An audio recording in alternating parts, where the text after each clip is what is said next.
Simula nga po nang magtamo ng season-ending injury si Kyrie Irving at ang hindi pa rin pagaling ng injury ng ilan sa mga key player, marami ngang mga miyembro ng Dallas Mavericks ang nagsabi kailangan na lamang nilang mag-tanking upang makakuha ng mas mataas na pwesto sa NBA draft. Ngunit hindi rin naman ito ang balak gawin ni Anthony Davis. Kahit man kulang sila, nagagawa pa rin nilang manalo kagaya ng pagtalo sa Chicago Bulls 120-119 na pinangunahan ni Anthony Davis na merong 19 points at si Klay Thompson 20 points. At dahil sa pangyayaring ito, nananatiling undefeated si Anthony Davis sa tuwing naglalaro siya sa Dallas Mavericks sa pagkakaroon ng 4-0 record, kung saan etong dahilan bakit umangat na sa 37 wins, 38 losses, kung saan umangat sila sa ikasyam na pwesto. Pareho nga nila ditong naungusan ng Phoenix Suns at Sacramento Kings matapos ang sunod-sunod na panalo. Kaya malaki ang tsansang ma-secured nila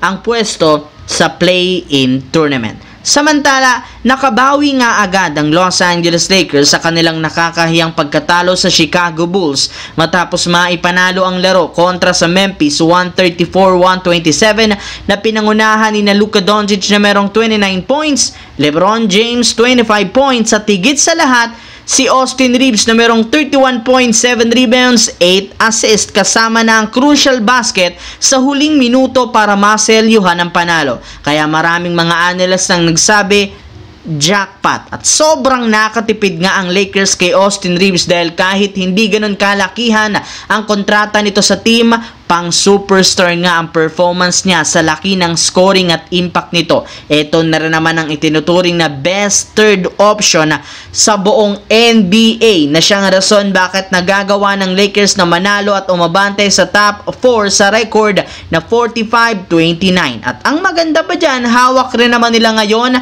ang tiebreaker ng Memphis sa pagkakaroon nila ng 3-1 record, kaya kahit tabla ang kanilang record, Lakers pa rin ang aangat. Sa kabilang banda, natalo na naman mga idol ngayong araw ang Philadelphia 76ers laban sa Miami Heat 118-95 sa kabila ng pag-step up ng ilan sa mga natitirang player. Kaya dahil dyan umabot na sa 8 games ang lose streak at bumagsak sa 23 wins, 51 losses bilang 13th seed sa East. Pero hindi lang naman simpleng talo ang nangyari sa kanila, gayong dahil dito opisyal na nga silang eliminated sa playoffs at maging sa play-in. Hindi na rin naman nila kayang habulin pa ang top 10 na Miami Heat dahil umabot na sa 10 games ang pagitan ng dalawa. Kaya mukhang hindi natupad ang pinangako ni Paul George noon sa mga fans ng 76ers na makakapasok sila sa play-in tournament simula nang ihinto nito ang kanyang podcast. Ibig sabihin, kailangan nga ng team